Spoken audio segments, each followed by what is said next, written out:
দস্তুর বুঝার দরকার কি? ওদেরকে ওদের ভেতর ঠিক করছেন আমার নবী, ওদেরকে তাকওয়া পড়াইছেন, শিখাইছেন নবী। একটু বুঝে শুনে বলেন তো, ওস্তাদরা আছেন এখানে, যিনি পড়ান ফাইনাল পরীক্ষা তিনি নেন না আরেকজন নেন? বলেন বলেন। আরেকজন নেন। তো আল্লাহ যেন বলেন, আরে পড়াইছেন আমার নবী, কিন্তু পরীক্ষা কিন্তু নিছি আমি আল্লাহ।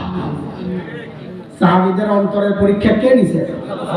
আল্লাহ নিজে বলেছেন 26 নম্বর পারা সূরাতুল হুজুরাত 3 নম্বর আয়াত। আল্লাহ বলেন, ইন্নাল্লাযীনা ইয়াগুদ্দুনা আসওয়াতাহুম ইনদা রাসূলিল্লাহ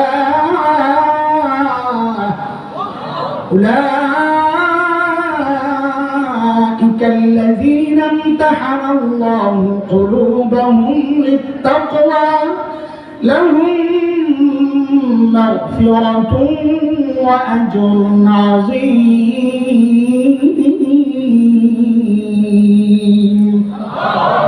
তাকওয়ার পরীক্ষা নিছেন কে?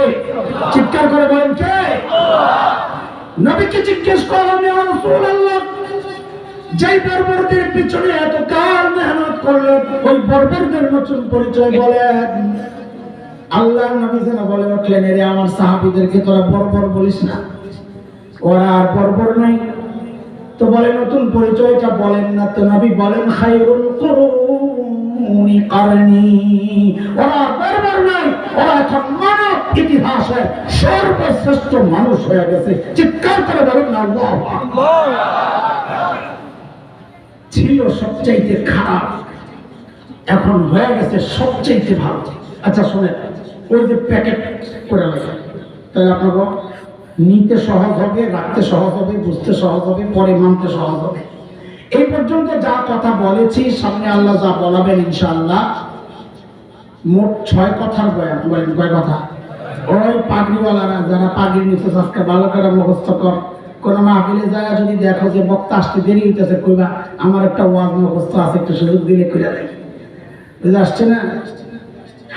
কয় কথার বয়ান? 3 কথা সাহাবীদেরকে নিয়ে। বলেন 3 কথা। আর 3 কথা আমার মতো জাহেলকে নিয়ে। এই 3 কথা দিয়ে এক প্যাকেট, এই 3 কথা দিয়ে আরেক প্যাকেট, 2 প্যাকেট ওয়াজ নিয়ে আজকে মান ইনশাআল্লাহ। সাহাবীদেরকে নিয়ে কয় কথা? ওই যে বাচ্চাদেরকে যখন পড়ায় ওস্তাদ, বলো আলিফ, তো বাচ্চা কি বলে? কথা বলে। ওস্তাদ যখন বলে বা, তো পিচ্ছি কি বলে? বা। তো এবার আমি ওই 3 কথা যেভাবে বলবো ঠিক আমার